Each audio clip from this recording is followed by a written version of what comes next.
Bonjour à tous et à tous. Nous sommes aujourd'hui au Jardin de l'Agronomie tropicale en compagnie de Yann de l'Observatoire parisien de la biodiversité et de Jennifer de l'Université de Rennes.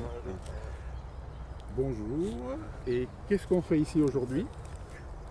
Alors ici pour l'Observatoire parisien, on lance des inventaires. C'est la première session des inventaires de lombric pour la faune du sol, pour la biodiversité du sol qu'on ne connaît pas bien et pour pouvoir l'étudier. Donc on le fait avec l'Université de Rennes. Donc Jennifer, est-ce que tu peux nous dire un peu plus?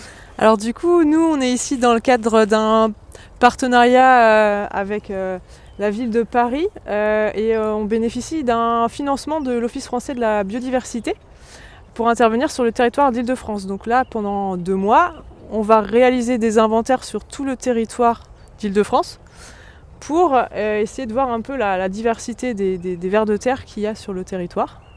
Donc les participants vont collecter les vers de terre directement sur le terrain et nous renvoyer après au laboratoire les vers de terre pour que nous, après, on puisse déterminer les espèces au laboratoire et donc avoir une meilleure connaissance des communautés de vers de terre sur le territoire.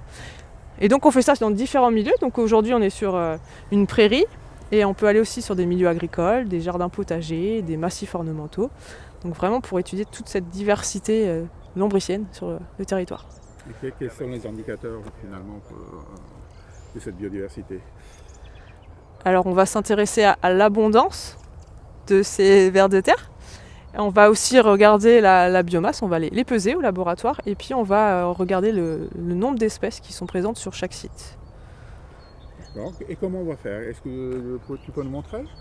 Alors, là on a déjà nos partenaires qui sont en plein travail. Donc ils ont prélevé, nos volontaires, voilà, ils ont prélevé 6 blocs de sol. Donc ils ont creusé avec une bêche un bloc de 20 par 20, 25 cm de profondeur. Il a été extrait, voilà. Donc, et après, on va trier manuellement pour récupérer les vers de terre. Comment ça se fait le... Alors là, vous avez Kylian qui est en train de trier en émiettant en fait la terre et en regardant un peu ce qui va tomber sur la bâche. Et dès qu'il va voir un ver de terre, il va le ramasser, le mettre dans l'eau. Parce qu'un ver de terre respire par la peau, il a besoin de rester humide pour pouvoir respirer. Donc on va plutôt le mettre dans l'eau que de le laisser à l'air libre. Donc le mettons dans Ouais, cette année, on en faisait déjà. On le garde vivant. Mais c'était la seule équipe. Oui. On le garde vivant jusqu'à ce qu'après on fasse des... On va trier en fait les vers de terre qu'on a récupérés sur le terrain. Il y a plusieurs groupes de vers de terre. Il y a des épigées, des endogées, des anéciques qui ne vont pas habiter au même endroit dans le sol. Et donc on va essayer de les identifier. Et après qu'on aura fait ce tri, on va les fixer dans des flacons avec de l'alcool avant de les amener au laboratoire. Donc apprendre à identifier ces vers de terre, ça donne déjà une première information sur l'état de santé du sol. C'est pour ça que les volontaires vont apprendre à les identifier. À quoi ça sert un ver de terre? Un ver de terre, c'est... à quoi ça sert? Donc un ver de terre, c'est un ingénieur des écosystèmes qui va aérer le sol, il va brasser la matière organique. Il a un... Il est très lié à tout ce qui est activité des micro-organismes dans le sol. Et donc il va participer à la fertilité des sols aussi. Et donc voilà, c'est un auxiliaire. C'est un auxiliaire, mais c'est voilà. Un indicateur de santé. Indicateur de santé biologique des sols. Donc si les vers de terre se portent bien, généralement il y a tout un cortège d'organismes derrière qui vivent dans le sol qui se portent bien également. Donc là on voit Kylian qui continue son tri. Donc il fait quoi? Il démoule la terre? Alors il va vraiment émietter la terre. Et le but c'est vraiment de d'émietter tout le bloc de sol qu'on a sorti en étant très vigilant sur toute la partie racinaire. Là on va trouver le plus grand nombre de vers de terre. Parce que c'est là qu'ils vont trouver le plus à manger. Et donc voilà, il va collecter les vers de terre. Après nous on va les dénombrer, les identifier avant de les amener au laboratoire. Donc on va continuer. Ça se fait sur combien de temps Alors pour là, on va faire ça toute la journée. On devrait réussir à faire des observations sur 3 ou 4 zones. D'accord. Donc tout à l'heure, on ira dans un bois. Donc on fera la même chose. C'est toujours le même protocole qu'on met en place. Il faut compter à peu près 2 heures, 2 heures et demie pour faire une observation. D'accord. Sur combien de parcelles à chaque fois? Eh bien, une parcelle. Une parcelle. Ok, d'accord. On peut aller regarder un peu. Donc on a réparti nos blocs de sol, on les a espacés tous les 2 mètres, on en a 6 à extraire. Tu disais tout à l'heure que le ver de terre est très sensible aux vibrations.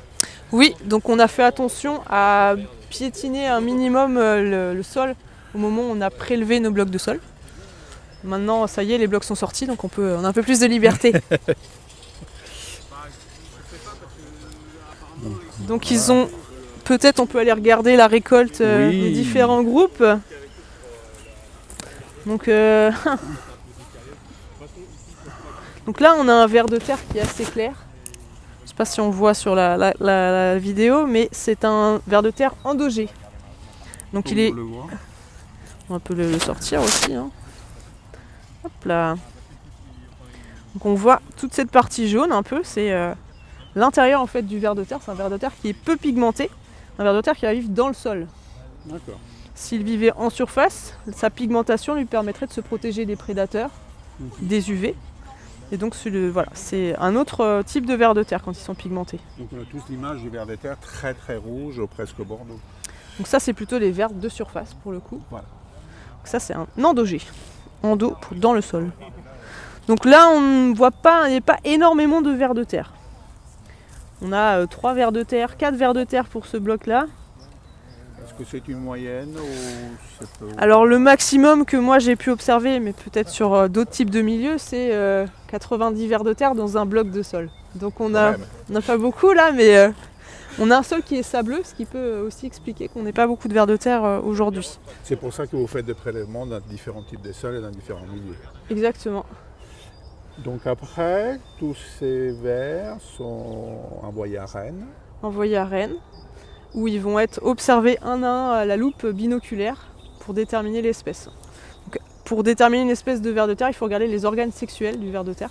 D'accord. Et comment faites-vous identifier les organes sexuels d'un ver de terre? Alors sur ce ver de terre que je vous ai montré, là, vous voyez un petit peu, il y a une sorte d'anneau un peu orange, ici, là. C'est une bague un peu renflée. Ça s'appelle le clitellum. Et donc ça fait partie des organes sexuels du ver de terre et c'est un des critères qui va nous permettre de déterminer les espèces. On va regarder sur quel segment, parce qu'un ver de terre c'est composé de segments, on va regarder sur quel segment se situe ce clitellum. Super. Et donc celui-là c'est une... Alors ce que je disais, il faut les regarder au microscope. À la loupe binoculaire. À la loupe binoculaire, par exemple. Parce que ça peut se jouer à un segment près, donc à l'œil nu c'est pas toujours évident à voir. Super. Donc, bonjour. Bonjour. Qu'est-ce qui vous a motivé pour venir ici aujourd'hui? L'envie de toucher la terre. C'est-à-dire, ça y est un peu plus... De creuser la terre. Le contact avec la nature. D'accord. Et puis travailler en collectif avec des collègues. Voilà, donc merci beaucoup Jennifer. Mais de rien. Bonne continuation pour le comptage. Merci. Et à nos auditeurs, bonne journée à tous.